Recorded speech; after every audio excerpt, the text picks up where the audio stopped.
Buon pomeriggio a tutti, sono Nicola Bertinelli.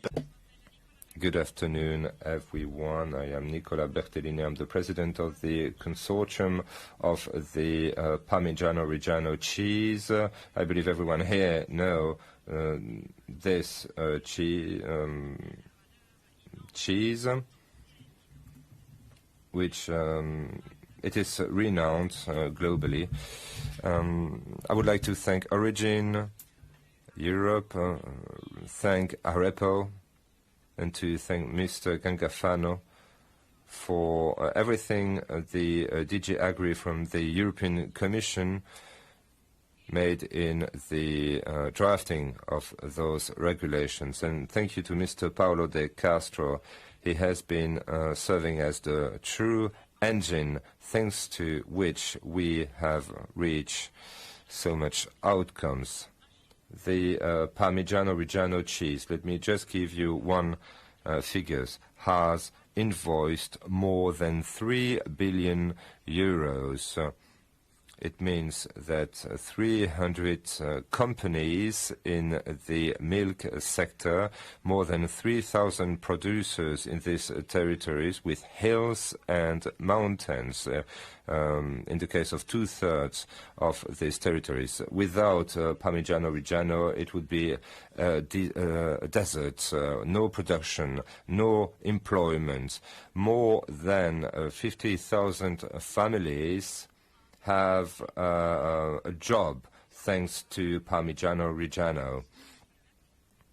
And this shows that this regulation confirms something obvious, that geographical indication have outstanding value. I remember that in 1992, the regulation 2081 and 2082 were entered into force, and at the time geographical indication were mere local heritage, but no more than this. They were not considered as a economically and culturally important instrument, and notably for people living off those geographical indication. But it turns out this is an instrument of regional and local and economic development.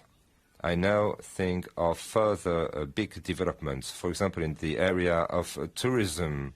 What's happening today demonstrates that geographical indications are an instrument allowing territories to develop themselves and to grow. We are most happy in Italy. We have tourism. If you come to Italy, in the past you would come 3 days and you would go to Rome, to Florence, to Venice.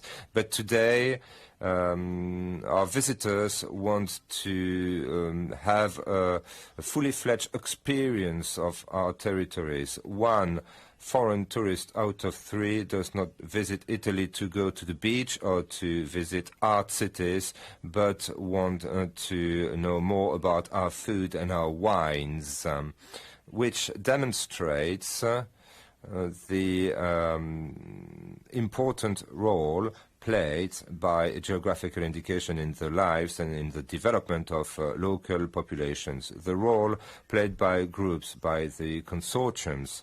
The consortium of the Formaggio Parmigiano Reggiano demonstrates that without coming together, it is very difficult to fully use the full value of geographical indication. In 2024, we celebrate the 90th anniversary of the establishment of our consortium.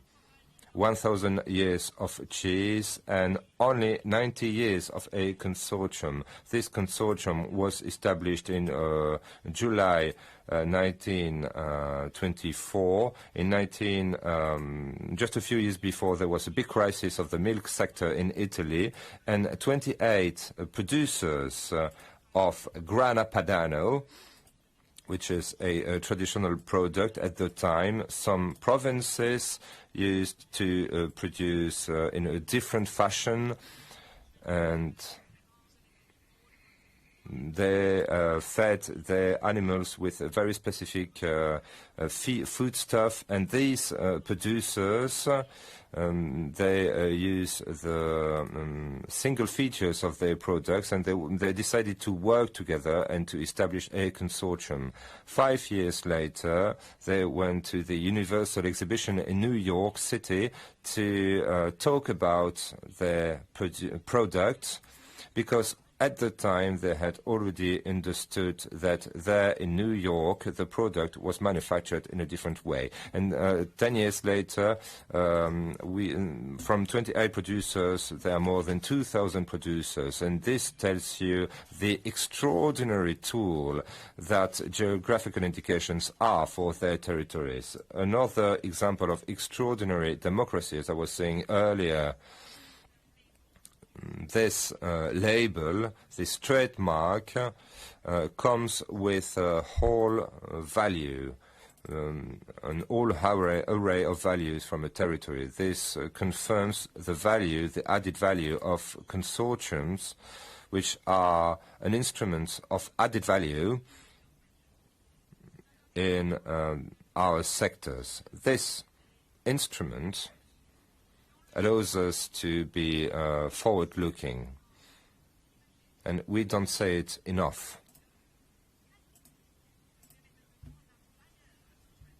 Just imagine the possibility to calculate the value of this geographical indication as a trademark. Just think about it. It is an instrument to create territorial value.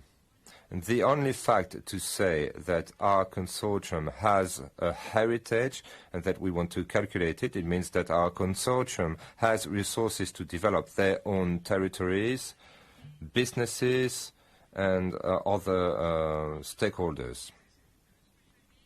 Today, more than ever, allow me to highlight it here in the Committee of the Regions. I would like to share with you this.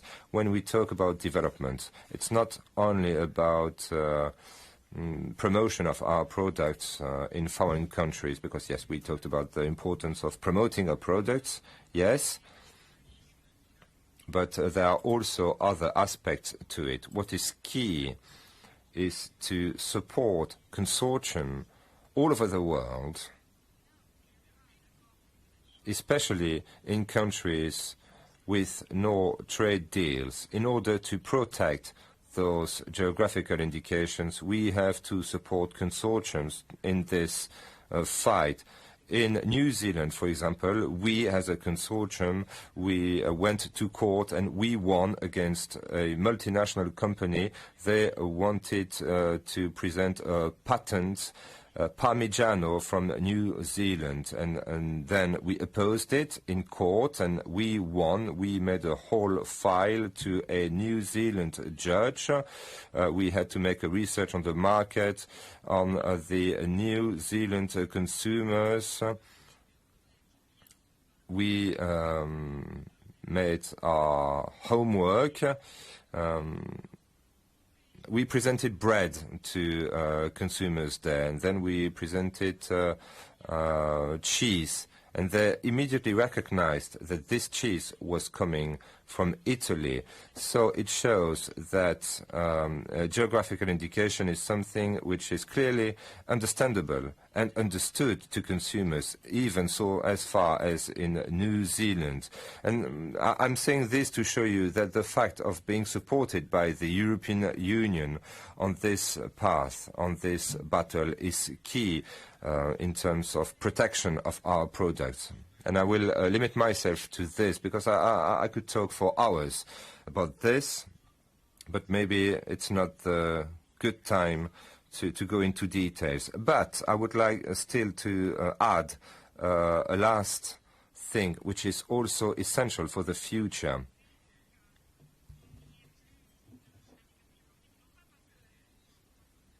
There is a risk to lose geographical indications, not because of any wrongdoing of the institutions of the EU, but because we are losing the people who manufacture those geographical indication products. So these are dimensions beyond growth, economy. We need to train people. If those jobs, those trades from a social point of view are not attractive, we will never manage to attract young generations, young Europeans to manufacture typical products of Europe, and this is something to be kept in mind. I don't know what's happening in other countries of the EU, but what I can tell you is that in Italy we have MasterChef, right? The TV program. It's really transformed chefs into master chefs in the food and drink sector. There was no master chef, but today, thanks to master chef, everyone wants to become a chef, and this is high social achievement considered as such in a way. So we have to think how to attract young people and how to make sure that our geographical indications be connected with ambitious, prestigious jobs, and this is a major theme on which the European Union will have to work hard with the 27 member states. Thank you, Paolo De Castro. Thank you, DG Agri, and long live geographical indications.